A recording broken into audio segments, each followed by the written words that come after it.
Hello friends, you're most welcome in this channel. Let's get started grammar booster series. Grammar booster series का ये तीसरा part है। पहले की तरह आज फिर से एक बार आप कुछ नए कॉन्सेप्ट के साथ नए सेंटेंसेस को सीखेंगे। तो चलिए स्टार्ट करते हैं।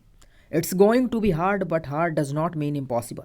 निश्चित रूप से प्रयास आपके टफ हो सकते हैं लेकिन इम्पॉसिबल नहीं हो सकते। सो लगातार कोशिश करते रहिए और निश्चित रूप से आप एक ना एक दिन सफल ज़रूर होंगे। तो स्पॉटिंग एरर की इस सीरीज़ में हम पहला सेंटेंस देखते हैं।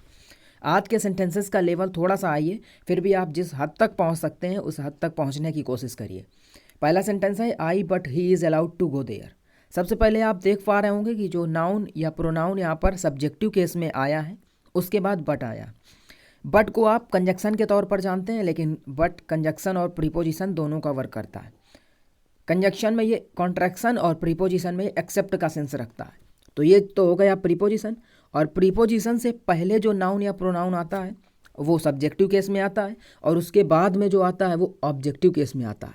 तो यहाँ पर हम ही की जगह पर हिम कर देंगे और इज की जगह पर हम आई के हिसाब से एम कर देंगे, क्योंकि हेल्पिंग वर्ब सब्जेक्ट के अकॉर्डिंग चेंज होती है। तो जो है आपका कॉन्सेप्ट ये है कि प्रीपोजिशन से पहले अगर कोई नाउन या प्रोनाउन आएगा तो वो सब्जेक्टिव केस में आएगा, बाद में आएगा तो ऑब्जेक्टिव केस में आएगा। बट की बात हमने आपसे की तो कंजक्शन और प्रीपोजिशन होता है। कंजक्शन में ये कॉन्ट्रैक्शन और प्रीपोजिशन में ये एक्सेप्ट का सेंस रखता है। फाइनली आपका सेंटेंस ये बन गया I but him am allowed to go there. ये ज़रूरी नहीं है कि अगर आपको सेंटेंस पढ़ने में ही फ्लुएंट लगे तभी वो सही हो। उसकी ग्रामेटिकल प्रोफाइल सही होनी चाहिए, अरेंजमेंट और सेंस सही होना चाहिए, इसलिए ये सेंटेंस बिल्कुल सही है। नेक्स्ट सेंटेंस है, बहुत अच्छा सेंटेंस है। Poverty and population are linked as you have to eradicate this to control that. यहाँ पर आपका ध्यान इधर जा सकता है एज की तरफ, मगर ये एज वाली गलती यहाँ पर नहीं है। तो यहाँ पर गलती क्या है, हम दिस और दैट को देखेंगे, लेकिन उससे पहले सेंस समझने की कोशिश करते हैं। टू इरेडिकेट मीन्स होता है जड़ से ख़त्म करना।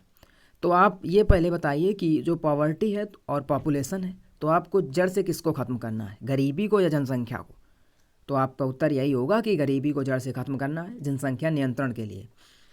तो जो एंड से दो नाउन जुड़े होते हैं, तो जो पहले वाला नाउन होता है उसके लिए दैट, और जो बाद में जुड़ा होता है उसके लिए दिस का प्रयोग करते हैं हम। तो जो पॉपुलेशन है, तो पॉपुलेशन को हमको इरेडिकेट नहीं करना है, पॉवर्टी को इरेडिकेट करना है। तो पॉपुलेशन को हमको कंट्रोल करने के लिए, तो पॉपुलेशन के लिए अगर हम दिस का यूज कर देंगे तो फिर इरेडिकेट हो जाएगा पॉपुलेशन के लिए।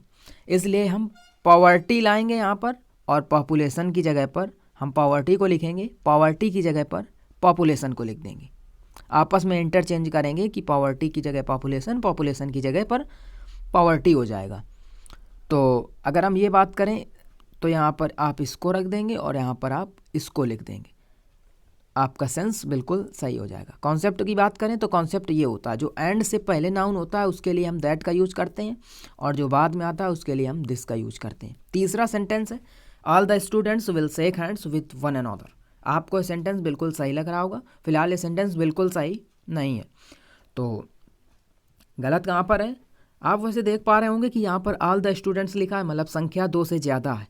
तो दो से ज़्यादा जो संख्या होती है तो वहाँ पर हम ईच अदर नहीं वन अनदर का यूज़ करते हैं। लेकिन सेंटेंस के सेंस की बात करें तो जो हैंड शेक होता है उसमें एट ए टाइम सिर्फ दो ही लोग हैंड शेक कर सकते हैं, इसलिए यहाँ पर ईच अदर लगेगा। अब ईच अदर और वन अनदर को देखते हैं, तो each other for two at a time और one another for more than two at a time. तो एट ए टाइम जो मोर देन टू है, तो यहाँ पर हम वन अनदर का यूज़ नहीं कर पाएंगे, क्योंकि यहाँ पर एट ए टाइम दो लोग ही यूज़ होंगे, क्योंकि हैंड शेक एक बार में दो लोग ही कर सकते हैं। इसलिए यहाँ पर हम वन अनदर की जगह पर ईच अदर लिख देंगे और सेंटेंस आपका सही हो जाएगा। फोर्थ सेंटेंस की बात करें, ए बधाई हो वॉज लाउडेड मोर देन ज़ीरो। बहुत ही अच्छा सेंटेंस है, लेकिन ये भी हो सकता है कि आप इसका आंसर तो बता दें, मगर यदि आपने ये पहले पढ़ा नहीं है कभी तो इसके आंसर का रीज़न बता पाना थोड़ा मुश्किल होता है। बाय द वे ये इजी है, तो चलिए जानते हैं क्या है इसमें। फर्स्ट ऑफ ऑल, तो अगर आप ये मूवीज़ में इंटरेस्टेड हैं तो आपको पता होगा कि ये बधाई हो और ज़ीरो ये मूवीज़ के नाम हैं।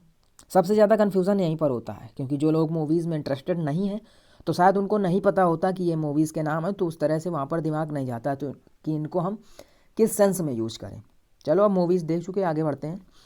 तो इसके कॉन्सेप्ट की बात करें तो कॉन्सेप्ट ये होता है कि जो यहाँ पर बधाई हो है तो ये प्रॉपर नाउन है, और जो प्रॉपर नाउन है ये, तो प्रॉपर नाउन से पहले जब आर्टिकल आ जाता है तो वो कॉमन नाउन बन जाता है, तो इसलिए यहाँ पर कॉमन नाउन बन गया। और इधर जो जीरो लिखा है तो इसके पहले भी हमको ए लगाना पड़ेगा ताकि ये कॉमन नाउन बन जाए, क्योंकि अभी ये प्रॉपर नाउन है। तो इसलिए हम कॉन्सेप्ट की बात करें तो प्रॉपर नाउन के पहले जब आर्टिकल आता है तो वो कॉमन नाउन बन जाता है, इसलिए हमको ए बधाई ओ वॉज लाउडेड मोर देन, जीरो से पहले भी ए लगाना पड़ेगा और आपका सेंटेंस सही हो जाएगा। लास्ट सेंटेंस की बात करें तो Isa unliked the performance of Indian cricket team during the world cup. जैसा कि आप सभी ने टीम इंडिया का परफॉर्मेंस देखा ही है, तो यहाँ पर हम अगर सेंटेंस की बात करें तो आप गलती समझ पा रहे होंगे कि यहाँ पर जो अनलाइक्ड लिखा है तो अनलाइक प्रीपोजिशन होता है और जो डिसलाइक होता है वो वर्ब होती है। तो प्रीपोजिशन एक्सेप्ट का सेंस रखता है, जो वर्ब होती है वो नॉट टू लाइक का सेंस रखती है। तो यहाँ पर वर्ब यूज़ है, तो यहाँ पर हम अनलाइक की जगह पर डिसलाइक करेंगे, लेकिन ये चूँकि पास्ट टेंस है तो यहाँ पर डिसलाइक्ड हो जाएगा। तो Isa disliked the performance of Indian cricket team during the world cup. आपका सेंटेंस बिल्कुल पूरी तरह से सही हो जाएगा। तो आज के ये 5 क्वेश्चंस थे, उम्मीद है आपको समझ में भी आए होंगे। और अगर आपके मन में कोई भी डाउट, कोई क्वेश्चन या सजेशन है तो आप कमेंट बॉक्स में निसंदेह टाइप कर सकते हैं। तो आज का सफ़र बस यहीं समाप्त होता है। चलिए, बहुत बहुत धन्यवाद।